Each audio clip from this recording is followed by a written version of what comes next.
Bom dia, alunos e pais. O meu nome é Daniela, eu sou professora de inglês. Hoje a gente vai estudar na apostila, nós vamos revisar a unidade 1.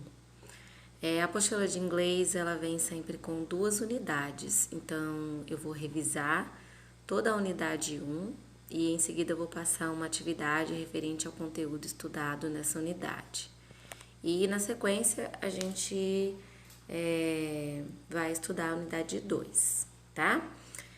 Então essa unidade 1, ela chama I have to study English, que significa eu tenho que estudar inglês. O primeiro conteúdo estudado aí nessa apostila, ele é chamado de So am I, que significa eu também, tá? Então, quando a gente estudou na escola, né, eu até passei uma música para os alunos que chama So Am I, que eles gostaram bastante. Espero que vocês tenham assistido a música em casa e tenham praticado tentando cantar, tá bom? Assistam com a legenda em inglês, tentem cantar para vocês praticarem o inglês. Mas a matéria não é só essa frase única, so am I, que significa eu também, né? Essa palavra sou, ela é usada para concordar com alguma frase que foi dita anteriormente. E para concordar na negativa, é usada a palavra neither, tá? Então, gostaria que vocês memorizassem essas duas palavras, sou e neither, tá? Eu vou explicar como funciona essa regra para concordar na afirmativa e na negativa, tá? Essa matéria é um pouco complicada porque a estrutura do inglês é bem diferente da nossa frase em português, tá bom? Então a gente usa sou para concordar. Então, por exemplo, eu falo assim: I am happy. Eu sou feliz, tá? Eu usei o verbo to be para fazer essa frase. Am é o verbo to be. Então eu disse eu sou feliz. Para concordar com essa frase e dizer eu também, eu vou sempre começar com a palavra sou. E para continuar a minha frase, eu tenho que usar o mesmo verbo que eu utilizei na frase anterior, o verbo to be, que tá am. Então eu vou falar sou, am, I. Eu também, tá? Agora, se a frase fosse na negativa, né? I am not happy, eu não sou feliz, aí eu vou concordar na negativa. Vou falar eu também não. Então eu vou começar com a palavra neither e vou depois na sequência colocar o verbo que eu utilizei na frase anterior, que no caso é o verbo to be. Então vai ficar neither am I. Eu também não. Tá? Então quando for com o verbo to be, eu sempre vou usar esse verbo que foi usado na frase anterior. Mas acontece que nem sempre a gente vai usar o verbo to be para formar uma frase. Então, por exemplo, eu posso falar eu gosto de maçã. Então, o verbo gostar é like, né? Ele é diferente do verbo to be. Eu falo I like apple, né? Então, eu vou concordar. Eu também. Então, eu gosto de maçã, eu vou concordar. Eu também, tá? Então, para dizer concordando, eu vou sempre começar com sou. Só que eu não vou colocar o verbo to be, né? Eu tenho que colocar o verbo like. Só que também eu não vou colocar o verbo like, né? Eu não vou colocar so, like, I. Então a regra para formar essa frase é que em inglês eu uso o verbo auxiliar com esses outros verbos que não são o verbo to be, tá? Então eu uso o do e o does, tá certo? Essa é uma matéria, né, que a gente tem que ter um conhecimento prévio, que a gente tem que recordar aí como utilizar os verbos no presente, no passado, os auxiliares e tudo mais, tá bom? Então, o do eu tenho que usar com eu, você, nós, eles ou elas. Esses pronomes em inglês são I, you, we e they, tá bom?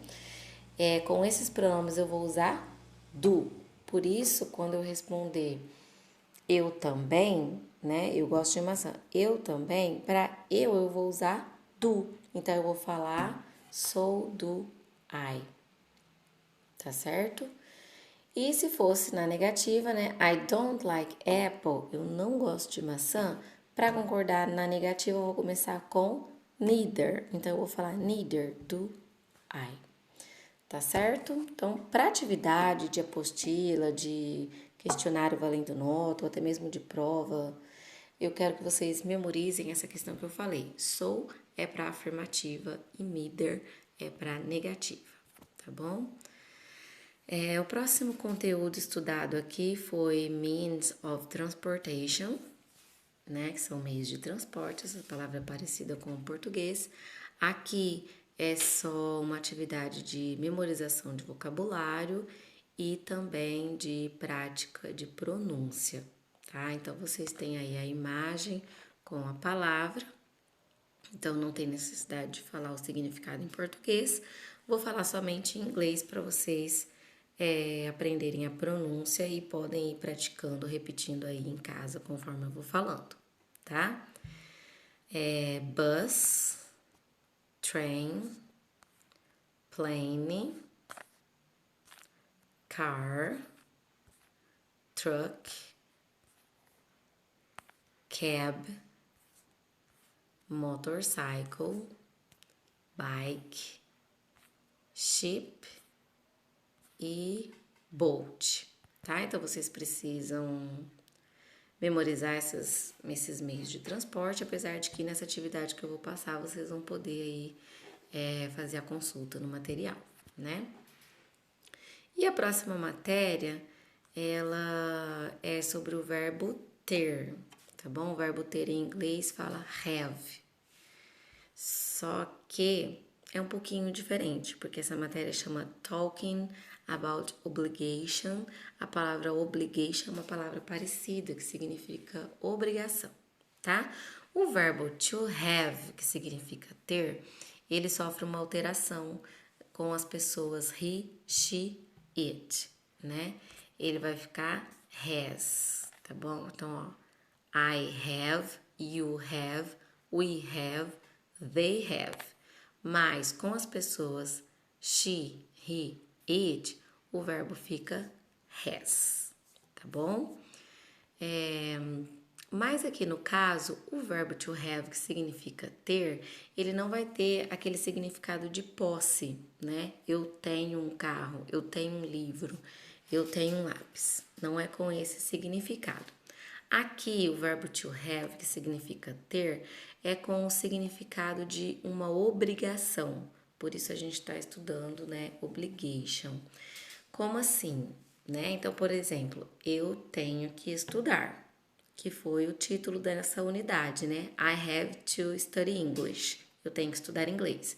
Então, por exemplo, eu tenho que lavar a louça, eu tenho que ir para a escola, eu tenho que trabalhar. Então, esse verbo to have é nesse sentido, tá? De ter como obrigação. E para ele se transformar nesse sentido, eu não falo somente o verbo have, eu tenho que colocar a palavrinha to depois, tá? Então aqui, ó, I have to study math. Eu tenho que estudar matemática. You have to go to school. Você tem que ir para a escola.